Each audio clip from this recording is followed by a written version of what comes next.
journey starts in South Wales. 26-year-old Tom Crooks loves to tan. Much like Nicola in her tanning days, it's an obsession that dominates his life. He visits his local sunbed salon on average 5 to 6 days a week and can spend up to 24 minutes a day soaking up the rays.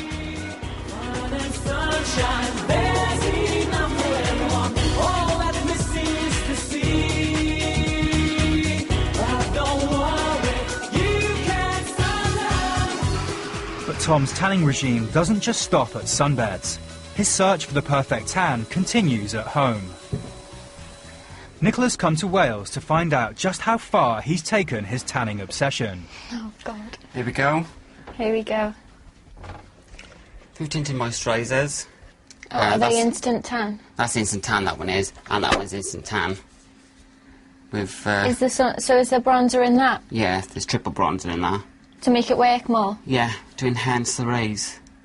And that's So got a fake tan in basically- it as well? Yeah, and it's got fake tan in it as well.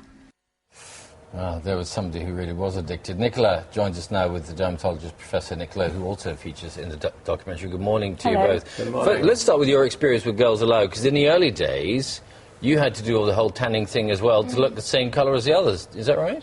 Yeah, I was really, really insecure about my skin tone. I just hated being pale, really. It just was something I was so insecure about, and I felt that if I was brown, then brown is something that people find attractive. And if I had that, then I'd have a little bit of something that people found, more attractive, and it would make me feel better. So it was all about that. And then did you feel better once you stopped?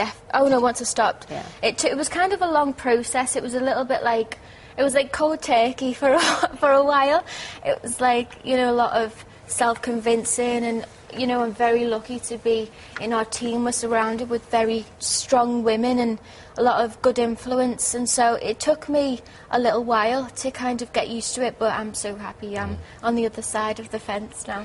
Well, Nick, I mean, what the film demonstrates and confirms suspicions we've already had, that for young women in particular, tanning can be a really and hazardous obsession. No, you're absolutely right, and in fact everybody thinks that, or a lot of people think that if you've got a tan bronze skin, it's a sign of health and vitality. It's absolutely not.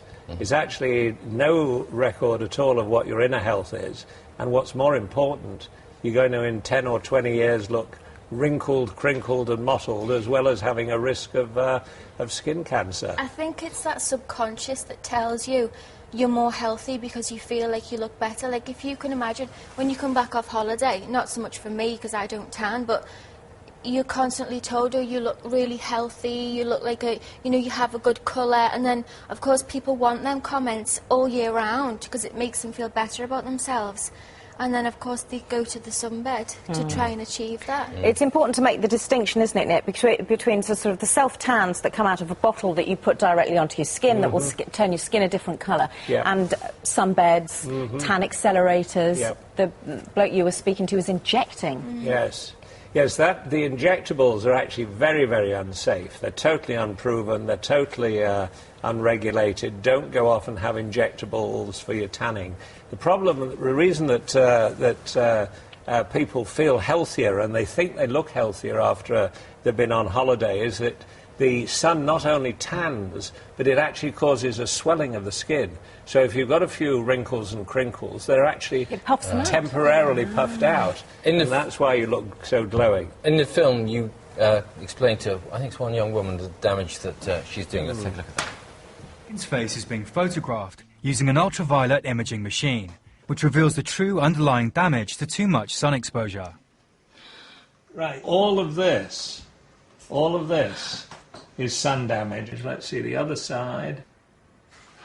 See here, and this is even more, okay?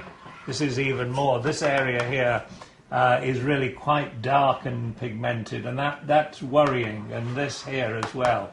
Now, I bet your wrinkle score is pretty small. Do you know why? Why? Because the ultraviolet has caused damage and swelling in your skin. And people who go in a tanning bed, they think, my skin feels great.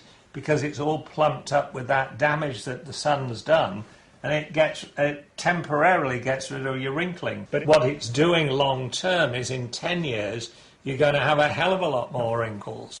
Did you discover whether we're sitting on a bit of a skin cancer time bomb, Nicola? Yeah, no, definitely. I mean, it's proven that skin cancer is the fastest growing cancer in the UK at the moment, and that has quadrupled since the 1970s, and that's, of course, when the sunbed was brought to life. And the most worrying is the melanoma, which is the one that can be actually fatal if it's not diagnosed early, and that is the one that seems to be most linked with the UVA tanning beds.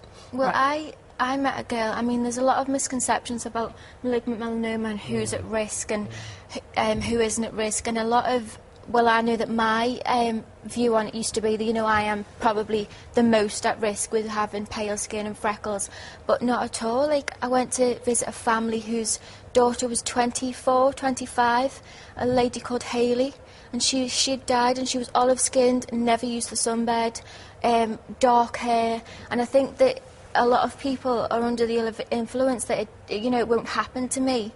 I know I'm not pale, so I'm not at risk. And in actual fact, you are. Everybody's at risk. Everybody is. And if you've got a dodgy mole, check it out. Definitely. Get it checked out ASAP, isn't it? And the skin will repair itself. If you give up tanning, that's the other positive thing, to encourage people. It will repair itself to a degree. Good. Well, thank you both very much. Thank you. Thank you very much, Nicola. Interesting film. The Truth About Tanning is this Thursday, BBC 3 at 9 o'clock.